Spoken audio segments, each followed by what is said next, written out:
Vancouver, British Columbia, Canada's third city, one of the West Coast's busiest terminals for sea, rail, highway, and pipeline transportation. Crossroads of commerce, meeting place of world travelers, where 750,000 people live and work to the fast-moving tempo of the 20th century. And it all happened since yesterday.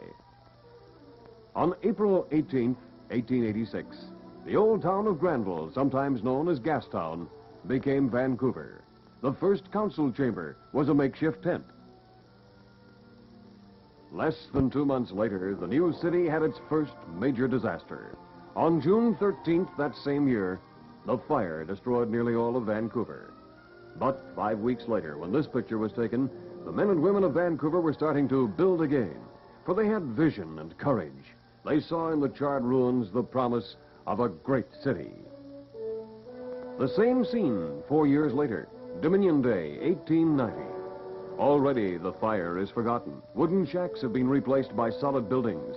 The first streetcar is rounding the corner from Carroll Street, scaring the horses on the left, but bringing a surge of pride to the citizens who lined the route of the big parade. Vancouver was on the way up. New and hopeful settlers were arriving every day.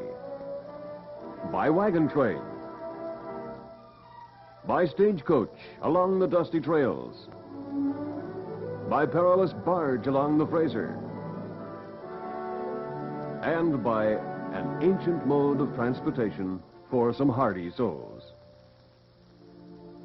The story of transportation had already begun, so let's follow it down through the years, all 75 of them, and discover, through the curious eyes of countless cameras and cameramen long vanished from the scene, just what transportation has meant to Vancouver and her people.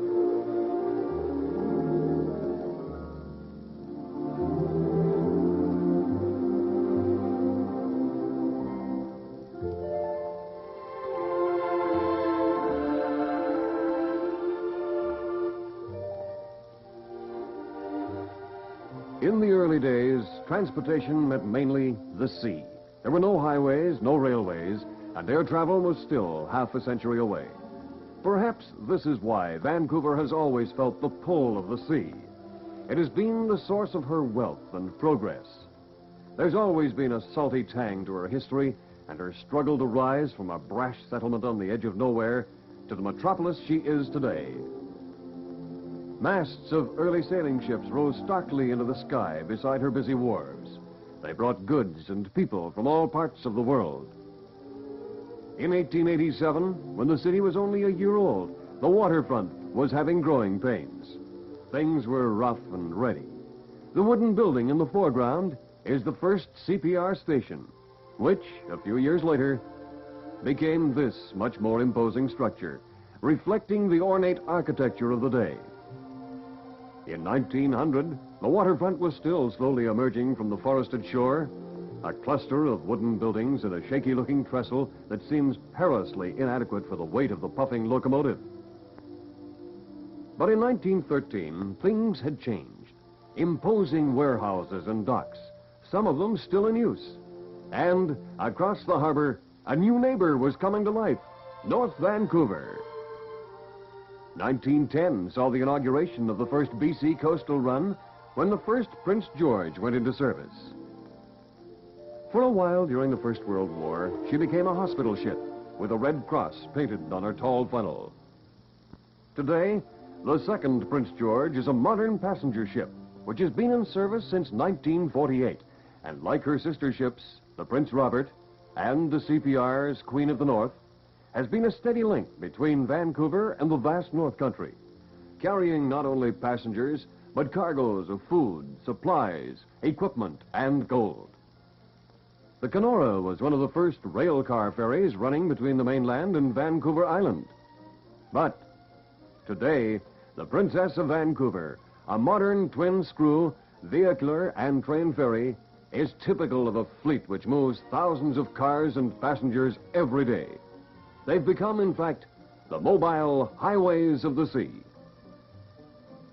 Vancouver has welcomed many a great ship in her day, and her transportation story would be incomplete without mention of the great white empresses of the Pacific. Those romantic luxury liners which made the city a regular port of call.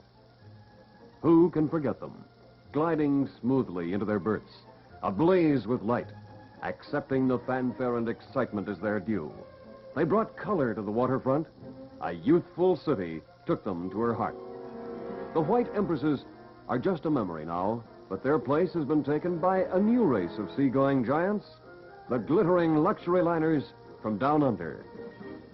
Here is the Canberra, arriving in Vancouver at the end of her maiden voyage, one of the largest passenger-carrying vessels afloat. The flags are flying in welcome, and the city turns out to greet her. No wonder Vancouverites are said to have salt water in their veins. In 1947, there was a nostalgic backward glance into a forgotten era when the Pamir paid us a visit. A lone voyager from the past, the last sailing ship afloat, yet still active in the grain trade between North America and Australia. Buffeting the gales off Cape Flattery, she presents a gallant picture.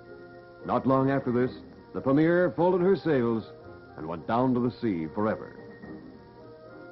Two eras in the history of transportation.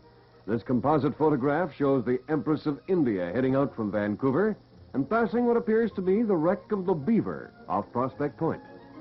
The Beaver was the first steamer to serve Vancouver, but it had been a regular visitor around the Fraser River as far back as 1836. The wreck occurred in 1886, the year Vancouver was born. The first CPR train arrived here on May 23, 1887, and the railroad chapter of her transportation story began. It was an historic occasion, and the whole city turned out to welcome Engine 374. They decked her with flowers, bunting, and flags, and the celebrations went on all day and night. But in the middle of the cheers and noise, some of the early pioneers must have paused to realize that no matter what happened later on, this would always be considered one of the greatest days in the city's history. Time and events were moving along. The year before, it had seemed that Port Moody would be the western terminus of the railroad and the great seaport of the Pacific. But the tide of history can sometimes turn the tables on politicians, engineers, and empire builders. The voice of New Vancouver scoffed at the plans for Port Moody. The railway must be extended, and it was. Vancouver welcomed number 374 with open arms, for this was one of her first victories, as well as a symbol of the future. Today, Engine 374 is a dignified playground for youngsters at Kitsilano Beach, where she was laid to rest in 1945. But in 1887, she was young and full of steam, and her arrival marked the beginning of a new era. The CNR arrived later in the fall of 1918. And then the Great Northern, the Pacific Great Eastern. All of these great railways played an important part in the development of Vancouver, bringing her cargoes from a bulging continent, dumping them on her docks for transshipment overseas. These were great and vigorous years. The raucous blast of a ship's horn in Vancouver Harbor was taken up, and the sound of it re-echoed through the valleys and forests of British Columbia as freight and passenger trains roared through the night, all of them coming to or going from Vancouver. The modern streamliners of the rails are a match for the new ocean liners, and they're a lot different from the trains we knew when we were young. Today, it's sealed windows and air conditioning, lavish accommodation, and luxurious comfort. But remember when it was like this? Red plush and gaslight, ornate luggage carriers and tiny windows? Things have certainly changed for the better. Or have they? There's a touch of nostalgia for the old-timer in this Edwardian-style sleeping car, which later, but not much later, became the old standard sleeper of fond memory. It's so much more decorative today. While passengers bring glamour and excitement to the railway, freight is its financial backbone, the bread and butter of the business. And freight wasn't limited to transcontinental runs. In Vancouver, a smaller yet important part of the transportation history revolves around the interurban freight and passenger services, which spread out from the city in many directions. Here's the first BC electric freight motor, pictured in the 1920s, and showing one of the famous milk train cars standing on the New Westminster Marpole line. And locomotive 900, built by the same company in 1907, served on the Marpole-Steveston line for many years. Diesel engines replaced the old locomotives on the Valley Freight Line after the interurban service was discontinued in 1950. Yesterday and today, 75 years, millions of people, billions of pounds of freight, the old 374 and today's streamlined Continentals. It doesn't seem like 3/4 of a century, but it was. While the whole story of Vancouver's transportation record is divided between the three major services, sea, land, and air, in between, there's another part of the story. Lumbering is Vancouver's major industry. While the big freighters and flat cars carry the province's lumber products to all points of the compass, there's first of all the story of how they get to Vancouver from the logging operations. Some lumber shipments travel hundreds of miles by water, truck, and rail to reach the mills and docks of Vancouver. Flat booms of logs like this have been a familiar sight along the coast for nearly all of the 75 years. One of the first methods of transporting logs down the coast was the Davis raft, an ingenious invention of binding logs together in the form of a mobile log barge. Then came the labor-saving, self-unloading log barges, which brought the industry a step forward.